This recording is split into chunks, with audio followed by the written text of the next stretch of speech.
Hi, and welcome to another episode of My YA Book Nook, a podcast dedicated to connecting with YA readers and fulfilling its mission, growing YA book love. Today, I'll be taking you on a journey around the globe and discussing books that are set in places around the world. When I'm reading books that aren't set where I live, it's really fun to learn more about the people, lifestyles, cultures, and food. And I think books like these are really important for people to learn more about other places in the world. So, specifically, today I'll be talking about All Roads Lead to Rome, a celebrity fake dating romance by Sabrina Fedel, which is set in the most romantic city, Rome, Italy. I'll also be talking about If You Could See the Sun, a rival to lovers, secrets, and scandals-based YA debut by Ann Liang, which is set in bustling, futuristic city, Beijing. Before we get into today's episode, let me know in the comments what your favorite place to read about is. For me, it's starting to become Italy after reading All Roads Lead to Rome. Speaking of which, let's get right into its summary. When a diplomat's daughter fake dates a Scottish celebrity, she finds herself living in her own Roman holiday. That is, unless the feelings get real and the paparazzi's knives come out. Introverted Astoria Story knows just about everything there is to know about Rome. Her mom is an attorney here, and the both of them are living the sweetest life, until Story's off to Princeton in the fall. Story ends up in the wrong gelato shop at the right time, and suddenly she's swept up in a fake dating scheme with Lucas Kinnard, Scottish heartthrob, to protect his relationship with Jasmine, who is a pop singer. But there's also something in it for her. Luca promises to fund a scholarship in her dad's memory, and it's not a small sum of money at all. Soon enough, Story is showing Luca the best spots in Rome, sightseeing and picnicking together. Pretending to be Luca's girlfriend piques the paparazzi's attention, and what's true versus fake soon starts to blur. Rich, sophisticated, and with the most charming accent, Luca is full of surprises, and maybe Story's meticulously planned future is too. It's a fairy tale romance in the Eternal City. Will it have a fairy tale ending? This book was the perfect, clean, sweet romance. It's so dreamy. I was just getting so many good feelings while reading this book. Starting off with the fact that it was set in Italy was so engaging. As I said in the summary, Story shows Luca around Italy a lot, the best locations, like the Mouth of Truth, and many others. There's a lot of emphasis on nature too, especially near the ocean. Sabrina Fedel did an amazing job of describing these places and really making them come to life for the reader. After reading this book, I really wanted to visit Italy and see all these places. Also, all the Italian food. I'm a big fan of Italian cuisine, so I was really looking forward to hearing more about it. And literally in every chapter, Luca and Story are at a restaurant, so the foodie in me was satisfied. There was food like pasta primavera, smoked fish, pizza, gnocchi, and of course, all sorts of gelato. Gelato's even featured on the front of the book. I actually tried some the other day, and it was amazing. Definitely check it out if you like ice cream. This book also gave you a look into the real life of a celebrity. Story and Luca were constantly being watched by paparazzi, getting pictures taken, and getting judged easily, especially Story. She was just an ordinary girl after all, and wasn't familiar with the life of a celebrity, what to wear, what to say, and who to trust. Tabloids are constantly speculating about her, spreading lies, and judging her. Story had to go from living a normal life with her mother to being careful who she was seen with to avoid rumors. I feel like a lot of people, including me, constantly think that celebrities have easy, perfect lives, but this book kind of lets you see how many struggles they really go through in their everyday lives. The huge changes they have to make in even the tiniest details to stop rumors and to be viewed well by others. It wasn't something I was expecting to learn about when I was getting into the book, but I'm really glad it was added because I think it added a lot to the meaning of the book. In terms of the characters, Story is one of my favorite protagonists so far. She's hardworking, humble, introverted, sweet, and wants only good things for others, never drawing attention to herself. I mean, the whole reason she agreed to the fake dating scheme was to help people who were virtually strangers to her at the time. She also wanted to make a difference. Her dad had died when she was young, and she wanted people to stop overlooking the issue of drug overdose. She's definitely very likable. In the book, however, most kids at her high school aren't friendly to her at all. You have your classic mean girls trio who think they are so above everyone. Usually, I would see this as kind of an overused, cheesy concept, but I don't know how the author did it, but I started feeling so annoyed at them, just like a character in the book would. This book is able to hit you with so many different emotions, which I love. You also have your standard huge misunderstanding in the book, but it just adds on to the fun. I was really looking forward to that part.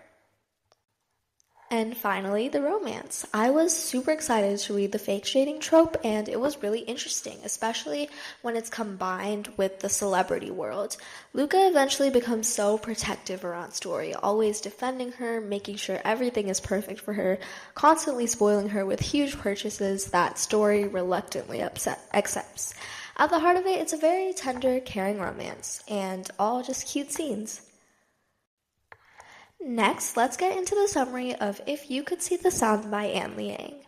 Alice Sun has always felt invisible at the elite Beijing boarding school she attends, where she is the only scholarship-funded student among some of China's most rich and influential teens. But she begins to turn invisible, literally. When her parents tell her the tuition for school is no longer affordable, Alice makes a plan to monetize her invisibility powers. She'll do tasks for her classmates for a price. But as these tasks escalate from being petty scandals to actual crimes, Alice must choose if the money is worth losing her conscience or even her life. If I had to describe this book in one word, it would definitely be unexpected. It did not turn out the way I thought it would, and I loved all the messages it shared. The setting throughout the book was Beijing, China, and it was always described as a beautiful, bustling, high-tech city, which some of the most rich, elite students attending prestigious international school, Arrington Academy. It seemed like a really fun place for a student, and it was described so well that I could basically see what everything looked like. The city seems so fascinating and advanced, with all sorts of people. There's a lot of Chinese culture throughout the book, and it was really fun to learn about. My favorite concept in the book was that it really showed how hard life can be for someone less privileged while constantly being around some who are really rich. Like in her school, the MMC, which is Henry Lee, has 3 phones and is the son of the second biggest tech startup in China, while Alice's house barely fits her family of 3. Even her roommate is really well known by strangers even because her mother is a model. So the differences were really, really hard on Alice, and it was interesting to realize and learn about. The book was able to portray these injustices between the two groups at school and how they were treated a little differently. It really shows how far Alice was willing to go in order to be an equal next to her classmates. The plot was really unique. It's something I have never read about before. 2 academic rivals team up in order to earn money by doing scandalous, secretive tasks for their classmates. No one knew who was behind this, and they did it through an app called Beijing Ghosts. Nobody knew who made it, who was doing the tasks, and these tasks were pretty bad. Stealing midterm answers, finding out who was dating who, etc. That too, Alice had the power to become invisible. Nobody knew except her rival, Henry Lee. Alice had always felt invisible at school. Everyone she knew was a good acquaintance, but she never really had any true friends. Now, though, she was starting to uncontrollably turn invisible, with no rhyme or reason, causing her to dash out of class during important times or make up stories for her sudden disappearances. As I mentioned before, Alice's family didn't have a lot of money, so they would have to pull her out of Arrington eventually and send her something else. The thing was, Alice believed that Arrington was her gateway to the future. She didn't know what she would do if she didn't end up at the school.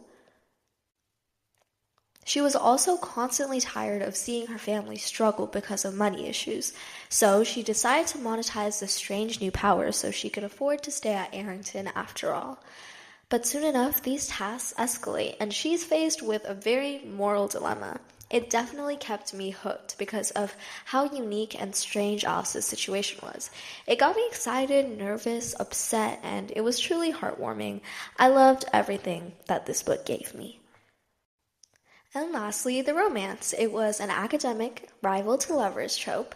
Henry Lee was so perfectly developed for the MMC role. Ask anyone who read this book and they'll tell you they fell in love with Henry too. While Ann Liang's other book, which is I Hope This Doesn't Find You, had two characters with full-on hatred for each other, If You Could See the Sun is a little more one-sided because at one point in the book, Henry was like, wait, we hate each other? So it was a really interesting and good difference. There are so many moments when you're just yelling at Henry and Alice, just get together already. This is also super engaging and you're become very invested in their relationship. I actually loved this couple so much and I wanted to see more of them. So imagine my happiness when I find out there's a sequel to this book.